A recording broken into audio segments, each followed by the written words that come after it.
Alright, we got some parts. So we have a brand new piston, and we have the original jug. So engine shop said run it, so we're gonna run it. I mean, I'm slightly skeptical, and there's not really any big gouges or anything. So slightly skeptical, but you know what? Engine shop says run it, you run it.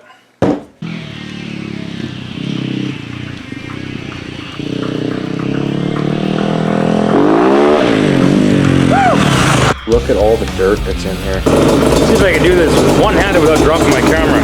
Drum looks okay, not damaged. Yeehaw!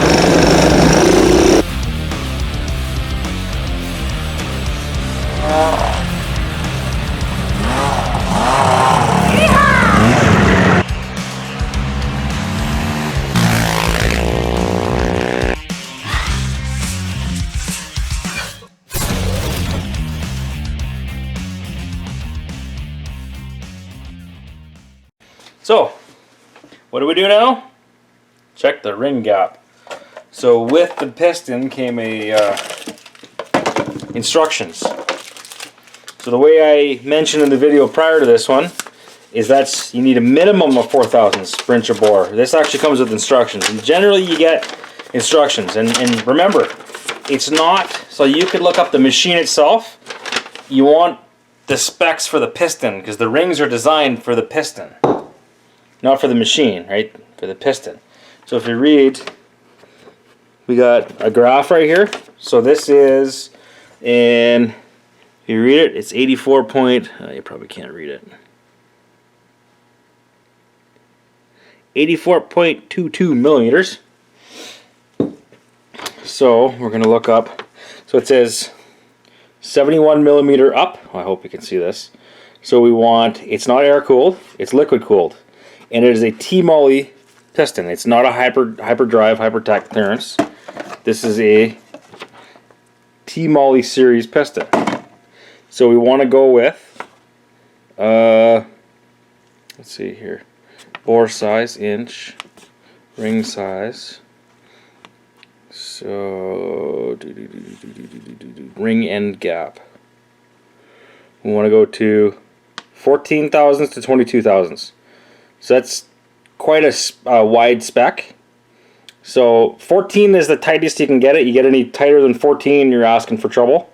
So I'm gonna go to 16 thou. 22 would be the service limit on it. So any more than 22, and the rings aren't gonna act the way they're supposed to. So I'm gonna make it 16 thou. I believe that's what it was for the other one too. Something similar to that. So just like every other video I've done. So these rings, it doesn't matter what ring goes on the top and what ring goes on the bottom. They're both identical. They both have the same markings. What matters is if you see it says top. Yeah, you probably won't be able to see that. Oh, there you can. Yeah, it says top right there where my thumb is here. As long as the rings are this way and not this way, because if you look down the ring has got a taper to it, and that taper matters. So as long as both rings are pointing up, it doesn't matter which one goes where. And if you actually read the numbers on it, you know, they're both PJ21F. PJ21F, PJ21F, 85 top, 85 top. 85 being 85 millimeter. So we're going to put the ring in the cylinder. We're going to do two measurements. One at the top of the bore and one at the bottom. Put this in just a little bit, like yay. Okay, now that tiny little gap is what I want right there. You can see where my camera skills are awful. Right up here. I want to check that gap right there with a 16 thou feeler gauge.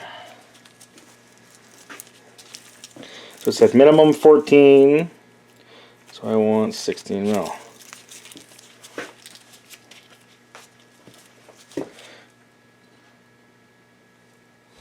And 16 is just a little bit tight, so what is it actually?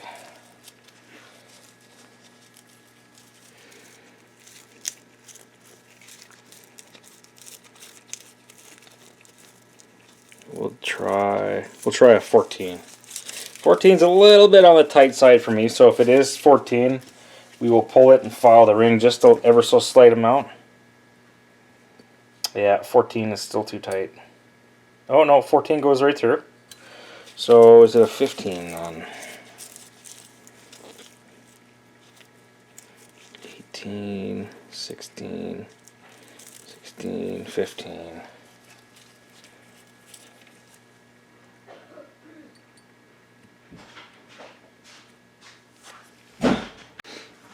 So before I got interrupted there, 15 fits, but it's very tight, very snug. So I'm going to file the ring a bit, and we're going to bring it out to 16. It's not really a precise thing. I mean, if I was building a race engine, I would use probably something a little bit different than this. But it's just as simple as I just want to take off just a little bit on this ring. Not a lot, just a little bit. And then you want to go along and knock off the burrs on the edge.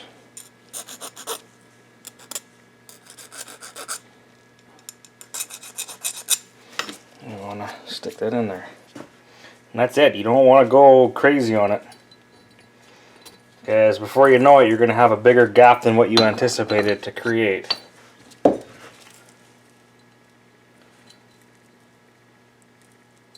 No, still a little bit tight. So let's file on the other side.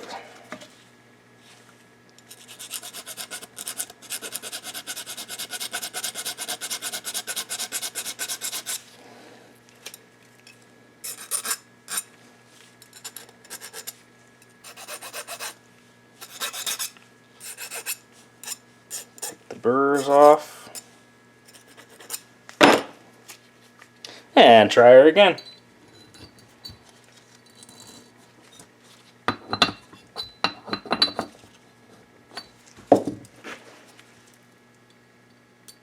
And there we go. That's a nice fitting ring. So I'm not going to bore you with doing the other one. I'm going to do the other ring, get them hung on the piston, and when I'm putting the piston on the engine over there, I'll turn you back on. I just thought of something. Let me show you how to roll a ring onto a piston. I already rolled the first one on there. But it's pretty easy. You get the ring started. Make sure the ring is pointing up the right way. Get the ring started. I'm going to get the ring started right where the pin is. And you're just going to roll the ring around to the piston. And that's just as easy as that. Simple, simple. When you're squeezing it, putting it together, you want to make sure that those pins line up with the ring gaps. Because in a two-stroke, you don't want the rings to be turning, because they'll turn, they'll catch an exhaust port or an intake port in there, and it'll tear the ring off. Alright, that's rolling on a ring. Alright, I'm ready to hang that piston. First thing I'm going to do is I'm going to take the wrist pin bearing. We're going to put some lubrication on it.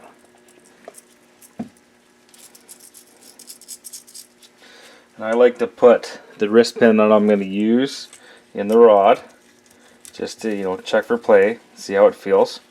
It feels pretty good, and then I roll this guy. I don't know why I talk. You can obviously see what I'm doing. Hey, that feels really good. Shouldn't have any problem getting that wrist pin in there. And piston, we are going to. I like to lube up the rings on the piston and the piston skirt before I even come anywhere close to getting the jug on there. Okay, and if you look at the piston, it's got an arrow. Like I've always said, arrow goes forward. So this is the fun part. Arctic Cat has these spacers here on each side of the wrist pin bearing. So you almost need 3 or 4 hands for this job. Oh, I got lucky there. They're just kind of sitting there. Alright, so then piston goes on. And wrist pin goes in.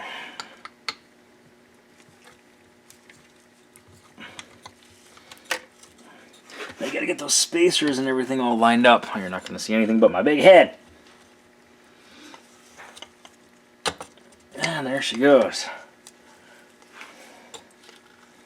And like I said before, if you have to hit on it, if you're using the hammer and beating that in, you've done something wrong, you need to stop.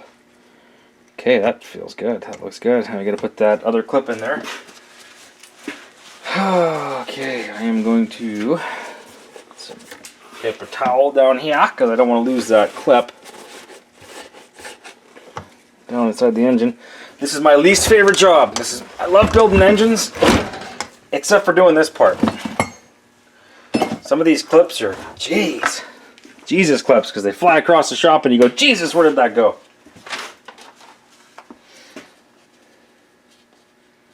So these guys here, for these SPI pistons, these guys are nasty tight.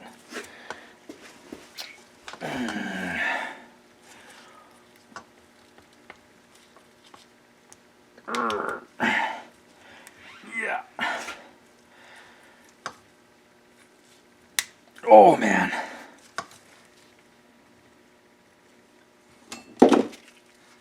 Oh shit. Freaking bastard popped out of there. Oh, we're so close.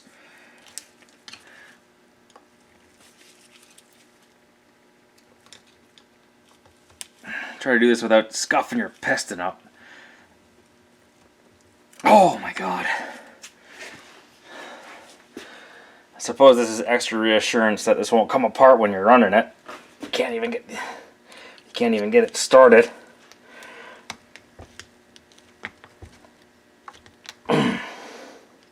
Oh, we're so close.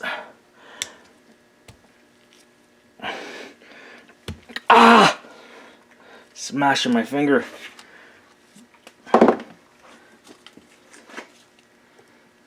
Not driver's work. Oh, there we go. We're just about there. Oh, and the click. Woo! That is my least favorite job. Those are so hard to get in and out of there. But that is one of them things that you want to make darn sure that is in there all the way around, because if that comes out, you are in a world of hurt. Alright, let's get that jug on there. So before I put the jug on there, I'm going to lube up the main bearings again. So remember, when you start it up, it's going to smoke, but it's got a better chance of living. And then the rod bearing. And maybe a little more on the piston. Can't use too much. So I'll burn it away pretty quick. Alright. Jug. Same thing with the jug. You might think this is overkill, but you want to give it the best chance of living.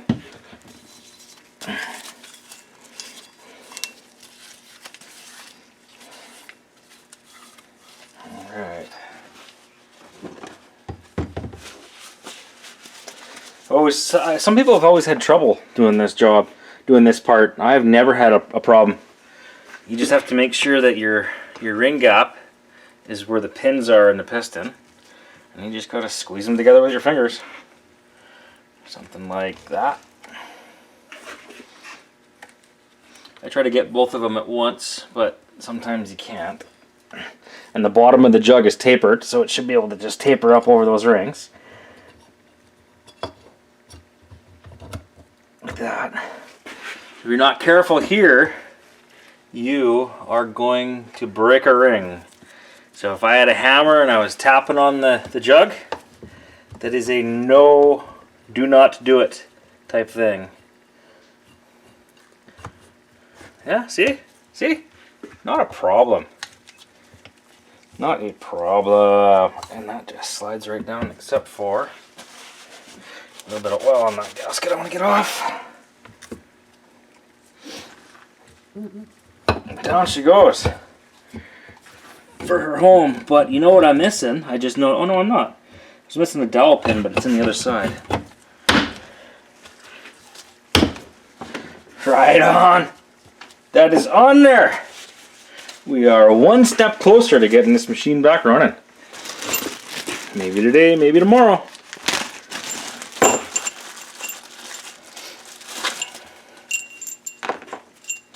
So like before, I'm gonna lube the bolts, because you don't want to gall. And get the torque wrench, and I believe the torque spec was 35 foot-pounds.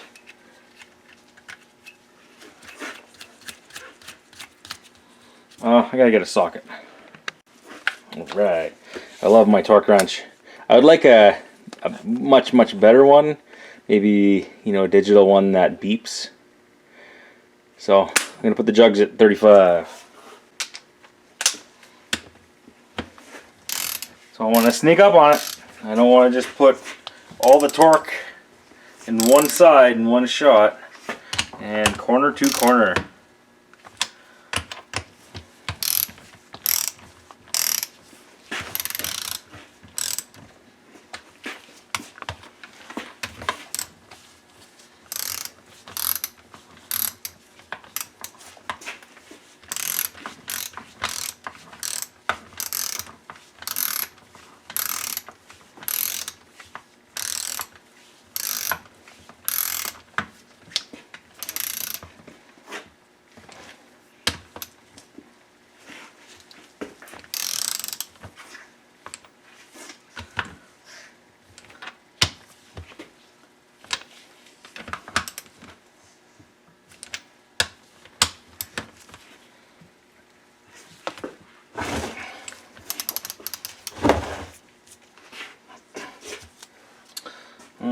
It's like a greasy football. How do you hang on to it?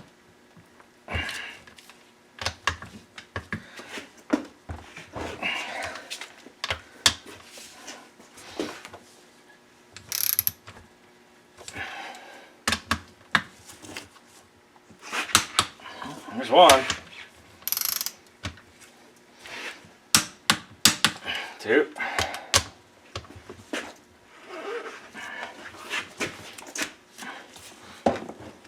Oh man, how do you hang on to this thing? Okay, anyway, how to torque it up, and then I'll throw the head on. Alright, now we can put the head on.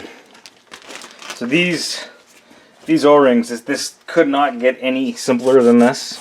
These engines there's nothing to them, right? They're really quite simple. No lubrication, no grease, no anything on either of these O-rings. Just throw them on there.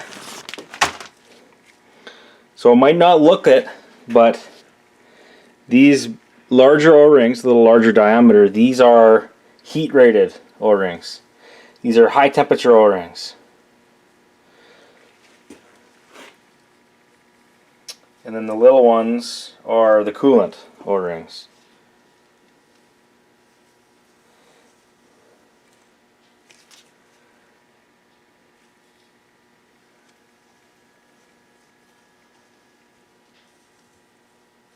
Yeah, that's happened. That happens sometimes, so I just take it and give it just a micro stretch. Remember, you don't want to stretch her too much.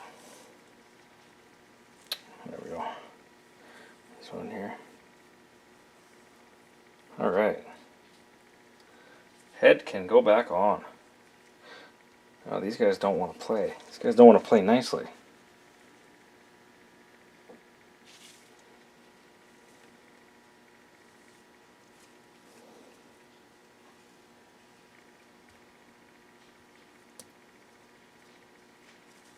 Huh.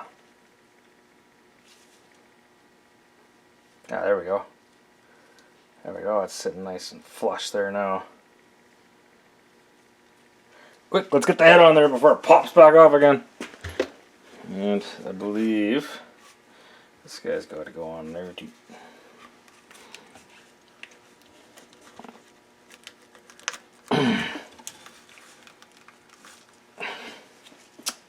Looks good. That looks good. Alright.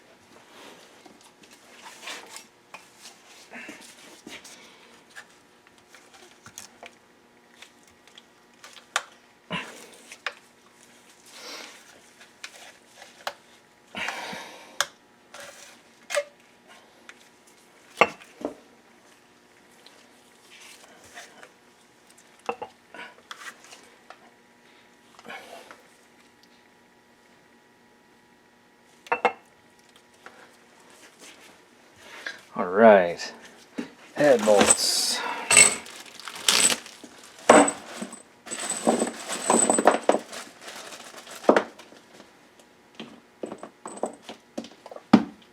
So a little bit of oil, and these also have these rubber O-rings on them, so you don't have to worry about coolant seeping back up.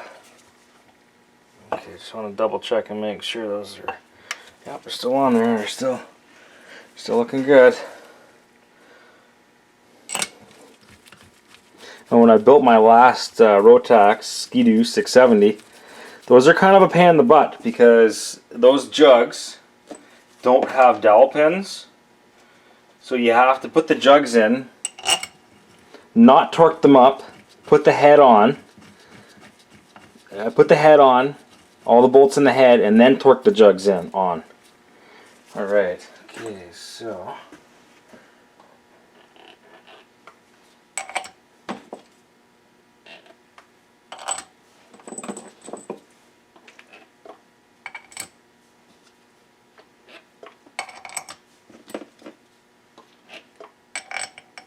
these bolts are quite a bit smaller than the jug bolts. These guys are going to get torqued to 22 to 25 foot-pounds based on size of the bolt, not engine spec. Pretty much if you've done engines as much as I have, your arm kind of knows the torque. These guys are a smaller socket. Be right back.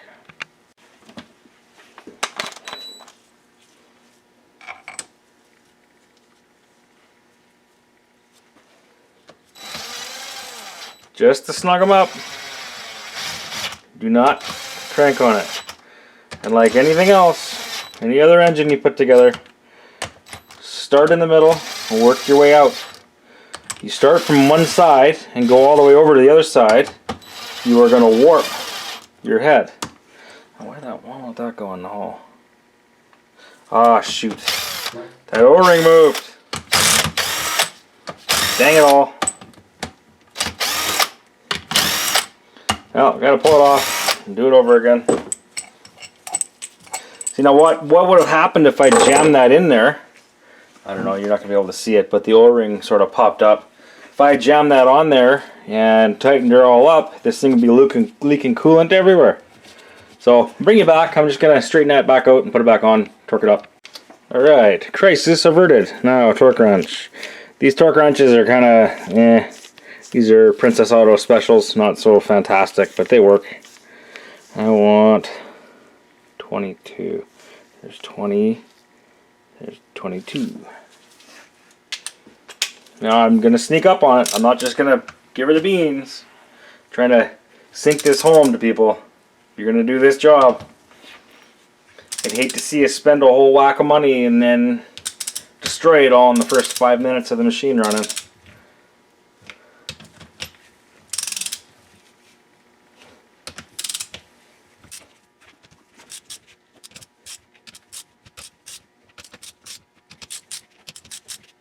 Go down, go loose, first thing you do is crank it down. Oh, that one's tight. Okay, final torque.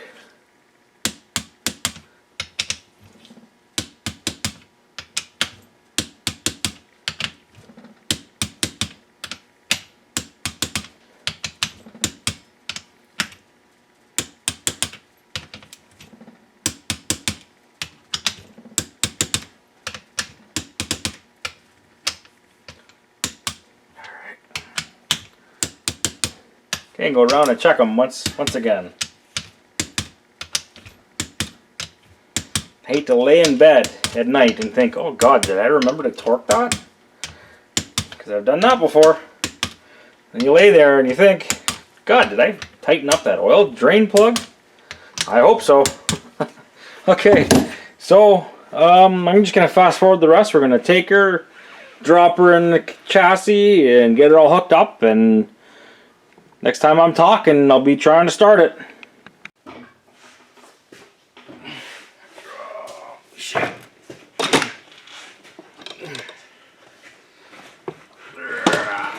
Oh. Ah! Ah! Ah! Ow! Jeez, I'm crimin'. Okay. Don't drop it.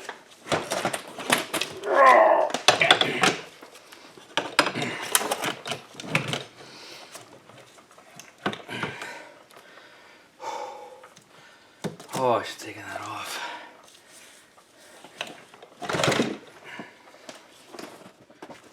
Oh, shit. Yeah. Ow. Okay. Okay.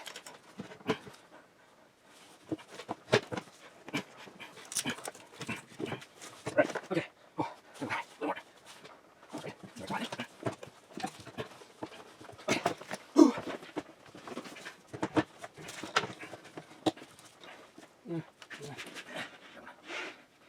All right. Okay.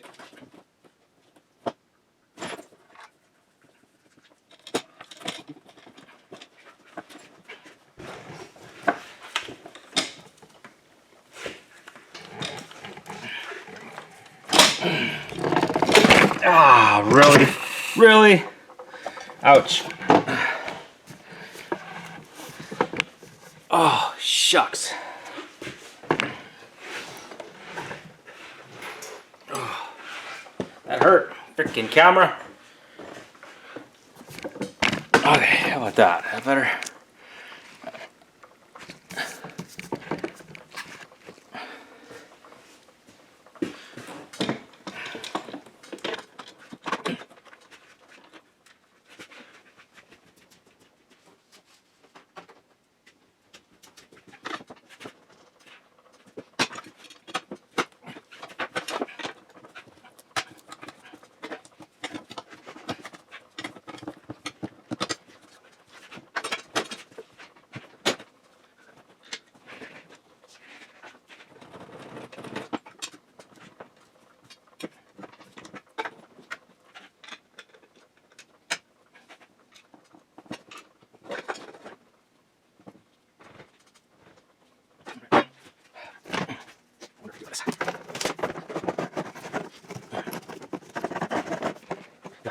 It's going out. All right, I control this up back here.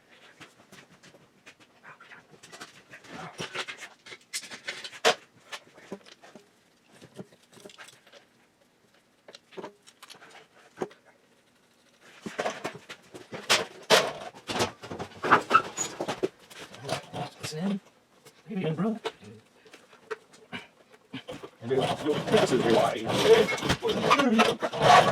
Okay, not that.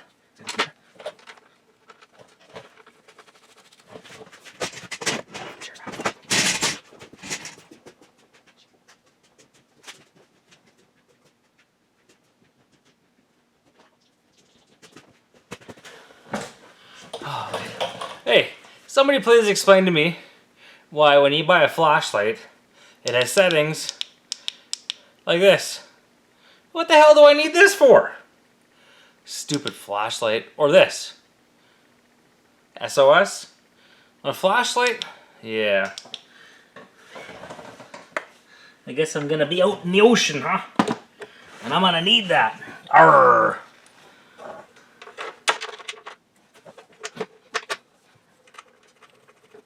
That'll be funny down there.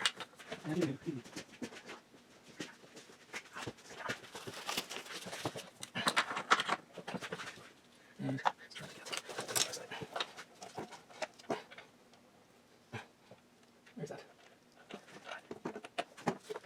Yeah. Oh, oh.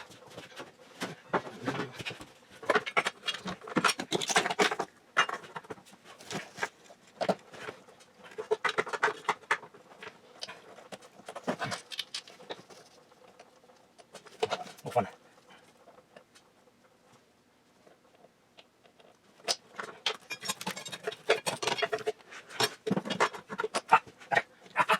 Ah.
Oh, breathing. Oh, what? Oh, nothing. Oh, nothing.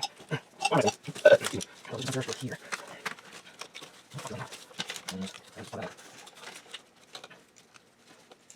Oh, shit. Yeah.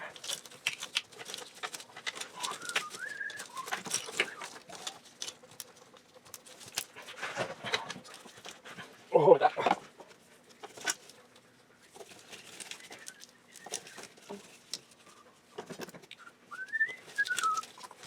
Listen, just listen.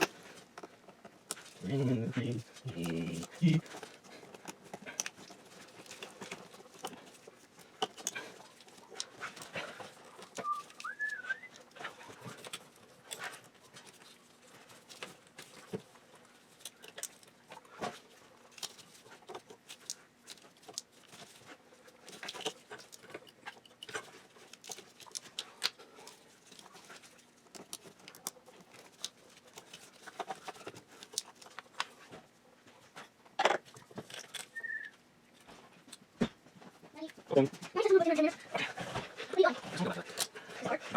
Our first figuring out sorry. No, I have so this guy here. I don't remember where that goes. I also put this. I don't remember where that goes. Nothing missing, unfortunately. There's all there. That's fucking shit. Not plugged in, not plugged in. Okay, and that's yeah, and that's okay.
Oh shit. Okay. What did I do wrong? Oh.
Woo, yeah, baby. Oh, that thing pulls good. Oh, whoo, chilly out there today. All right, that one's done. Damn, does she ever rip. Ow! Oh, yeah. Okay, signing off. There's another one done, baby. Ow!